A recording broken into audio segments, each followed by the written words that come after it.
Salve, salve, galerinha! Tudo bem com vocês? Tá todo mundo bem? Eu também tô bem. Vamos seguindo aí falando sobre função de segundo grau. Nessa aula a gente vai fazer mais uma questãozinha, agora uma questão contextualizada sobre ponto de interseção entre gráficos de funções de segundo grau. Então vem comigo, vamos aprender isso aí.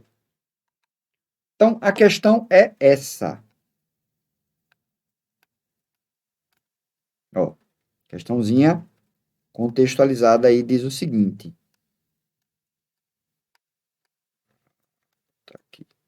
O valor de venda V em reais das ações de uma empresa variaram ao longo dos 10 primeiros meses após serem colocadas para comercialização na Bolsa de Valores. O gráfico a seguir apresenta essa evolução.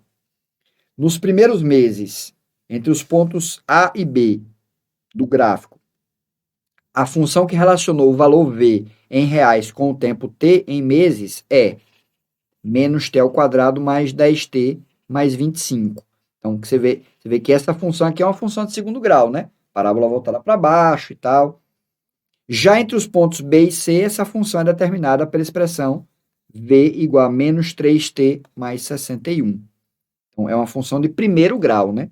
Então, no caso, cuidado porque, veja, o que é que eu vou ter aqui? Eu vou ter uma função aqui. Essa parte é uma parábola, ou um pedaço de uma parábola, né? Seria uma parábola assim. Né? E essa aqui seria um segmento de reta, na verdade, seria uma parte de uma reta. Né? Então, você percebe que o ponto B e o ponto C também, né? Não necessariamente o ponto C, mas o ponto B, com certeza, ele é o ponto de interseção entre esses dois gráficos. O ponto C não necessariamente, né? Porque poderia ser que a parábola viesse um pouco mais para cá assim, né? Não teria a obrigatoriedade de passar pelo ponto C. Né? Mas pelo ponto B ela tem que passar, porque ele é o encaixe das duas, né? É uma onde deixa de ser uma e passa a ser a outra. Então, o ponto de encaixe das duas, então, obrigatoriamente, ela vai ter que passar pelo ponto B. Então, o ponto B é um dos pontos de interseção aí dessa função. Né? Então, repetindo aqui a ideia, ó, você tem aqui um pedaço da parábola,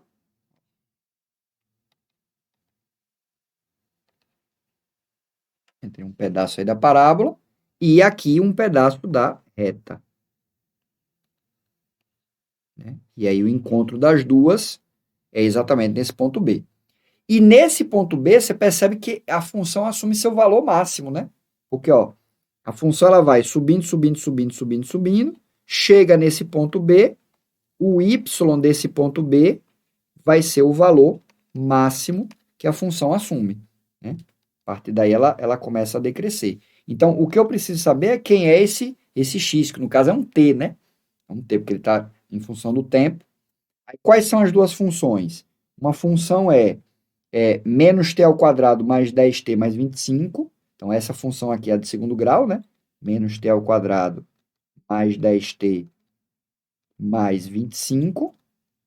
E a outra função é a função, isso aqui é o valor, né? E a outra função é menos 3t mais 61. Menos 3t mais 61. E aí eu vou tentar encontrar o ponto onde esses dois gráficos se encontram. Né? Vamos fazer? Vou botar aqui no outro slide aqui para ter mais espaço, né? Então, ó, menos t ao quadrado mais 10t mais 25, menos t ao quadrado mais 10t mais 25, igual a, qual é a outra? Menos 3t mais 61. Menos 3t mais 61.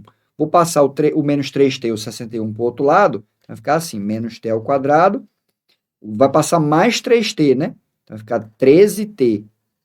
13t. E vai passar menos 61, 25 menos 61, vai ser o quê? 61 menos 25, né? 60 menos 25 dá 35, 36. Né? 36. Menos 36, né? Menos 36, porque é menos 61 mais 25. Então, menos menos 36, igual a zero. Multiplicando aí por menos 1, multiplicando por menos 1, só para o t ao quadrado ficar positivo, eu vou ter o quê? T ao quadrado menos 13t mais 36 igual a zero. Beleza, vamos calcular o delta. Quem vai ser o delta? B ao quadrado menos 4AC. Lembrando que quem é A, quem é B e quem é C? Ó, A vai ser 1, B vai ser menos 13 e C vai ser 36. Então, vamos nessa, ó. Vai ficar o quê? B ao quadrado menos 13 ao quadrado menos 4 vezes A, que é 1, vezes C, que é 36. Então, isso vai ser o delta, né? Então, o delta vai ser quem? 13 ao quadrado, 169, só fazer a continha. E 36 vezes 4 dá 144, só fazer a continha também. Então, esse delta aí vai dar 25. E agora eu vou calcular os valores de t a partir da fórmula que se chama de fórmula de Bhaskara, né? A fórmula quadrática. Então, menos b, mais ou menos a raiz quadrada de delta, dividido por 2a. Então, vamos nessa, ó. Quem vai ser o b? O b é menos 13, né? Então, menos 13, mais ou menos a raiz quadrada de 25 dividido por 2 vezes a, que é 1. Então, t vai ser o quê? 13 mais ou menos 5 dividido por 2. Então, vou ter um t', que vai ser 13 mais 5 dividido por 2, que vai dar 18, dividido por 2, que dá 9. Né? E o t duas linhas vai ser 13 menos 5 dividido por 2. 13 menos 5 vai dar 8, né? 8 dividido por 2, que vai dar 4. 4. Pronto. Então, voltando aqui para o gráfico, né? Os dois pontos de interseção vão ser um ponto, os dois x, né? Dos pontos de interseção, que na verdade não é x, é t, né? Que é o tempo. Um vai ser 4 e outro vai ser 9, é isso? Um vai ser 4, outro vai ser 9. Então, ó, um vai ser 4 e o outro vai ser 9. Só que eu estou interessado no 4, né? Que é o primeiro. Que ele passa aqui, né? A parábola está assim e a reta está assim. Eu estou interessado nesse ponto. Esse ponto não me interessa muito, porque é um ponto que ele vai vir, não é o valor máximo, né? Eu estou interessado no valor máximo. Então, o valor máximo vai ser o valor que a função assume quando esse t for 4. Aí, o que é que eu vou fazer? Vou fazer aqui, eu vou substituir esse t igual a 4 ou na função de segundo grau ou na função de primeiro grau.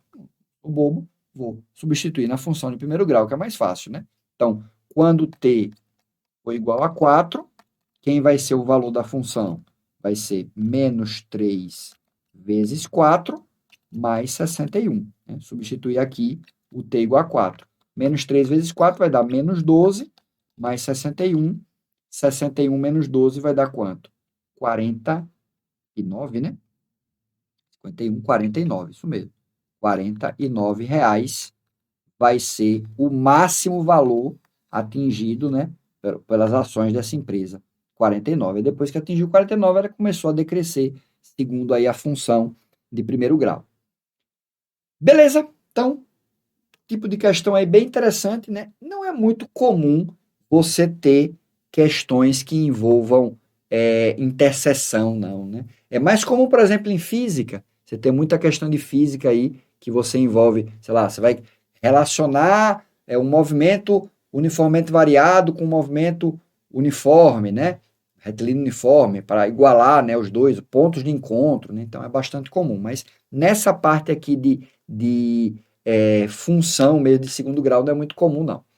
Beleza? Então, valeu, galera. Obrigado pela atenção. Bons estudos. Até a próxima.